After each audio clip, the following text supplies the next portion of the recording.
What's up mga kahusay?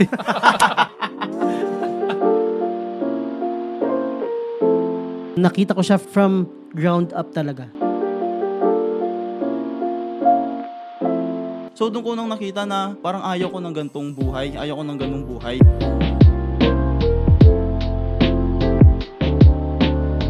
Doon ako unang na-discover na since business course na rin ako, doon ako na-open up sa business. So ngayon, tanungin naman natin si Steven kung ano ba, kung paano at kung ano ba yung mga ginagawa nilang hook. Okay. 'Di ba? Kasi right now, hook is one of the very important na sauce when it comes to content creation. Paano ba kayo gumagawa ng hook so that you can capture and captivate the attention as well as the retention rate of every video na ginagawa ninyo, na pinoproduce ninyo as an agency? So, pagdating sa ads, totoo yung hooks talaga yung pinaka-importante. Kasi ano yun siya eh, either you make it or you break it eh. Kasi pag pangit yung hooks mo, pwedeng mag-swipe na agad yun. So, goodbye na agad yun. So, siguro, yung tawag dito, yung ginagawa namin pagdating sa hooks is, yung ano namin doon, yung idea namin doon is dapat, yung hook is ano siya, parang, tawag dito, para siyang abundance. Dapat yung hooks nagsushow ng abundance. So ano ba yung mga bagay na nagpapakita ng abundance? So minsan pera. Parang pag nakakita ng pera, uy, pera. Parang panoorin ko to. Pera, mga taong masaya, clips ng mga taong masaya, clips ng mga grocery, especially pag healthcare 'yon. Syempre matatanda. Yung mga matatanda, ano ba ginagawa nila? Nagro-grocery sila, parang mother thing 'yun.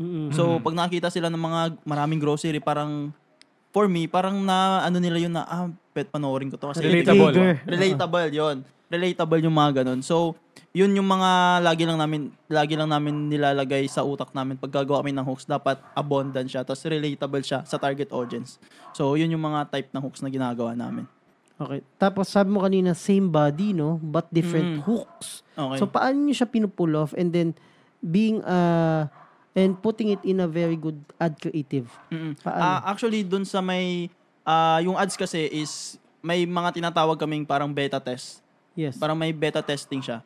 So, yung ginagawa namin, sa isang copy, gumagawa kami ng isang body tapos 5 hooks para matest kung aling hooks yung effective dun sa body na yon. So, after that, pag yung isa sa mga hooks na yun is maganda yung engagement ng hooks na yun. Parang i-note na namin na yung hooks na yun, okay siya. So, sa next na body na gagawin namin, kasi syempre hindi naman pwedeng ulit-ulitin. Pwedeng ulit-ulitin yung ads, pero mas okay na fresh yung niraran mo na ads everyday. So, after nun, yung hooks na nag-work, gagamitin namin ulit siya sa next na ad copy na gagawin namin. So, hooks ulit yon, yung nag-work na hooks, tapos ibang ulit hooks para at least matest ulit yon. Hanggang sa ma-point out namin na, ito, 10 hooks na to, itong laging working hooks. So, yun na yung para magiging baseline nyo. Holy grail na hooks na gagawin namin. Up until na nag-work yung hooks na yon, uulitin namin yun sa ibang copy. Pero if ever na makikita mo naman na eto medyo humina na yung hooks na to, kailangan na ulit namin mag-test. So from there, kaya na-maintain namin yung ano namin. Sa una marami kaming niraran. For example, may bagong campaign. Marami talaga kaming niraran na ads nun. Pero after that, parang medyo kumukonti na siya. Pag na-pinpoint na namin yung mga hooks na nag-work talaga. So kahit anong body na lang yun, pwede na siyang mag-work eh. So sa body na namin nag-experiment. So ang unang split test nyo, yung hooks muna. Yung hooks muna.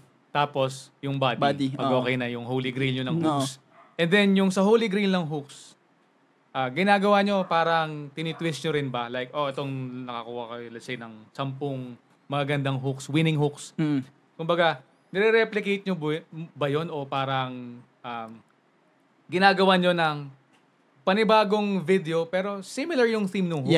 Yeah, ginagawa din namin yun. Kumbaga, yung tawag namin kasi doon parang similar hooks, parang ganun. Similar hooks. Parang kunyari, yung hooks na yun is taong nagbibilang ng pera. Kung working yung hooks na yun, pwede kami maghanap ng taong nagbibilang ulit ng pera, pero iba yung camera, iba yung angle, iba yung tao ulit. Parang ganun. So, parang ano din siya. Parang nagsasanga-sanga na rin siya. Kaya, yun lang naman yung importante I think sa ads eh. Kailangan mo lang makahanap ng isang winning ad. And then after nun, mabilis mo siya i-duplicate. Tama. Yun, parang ganun.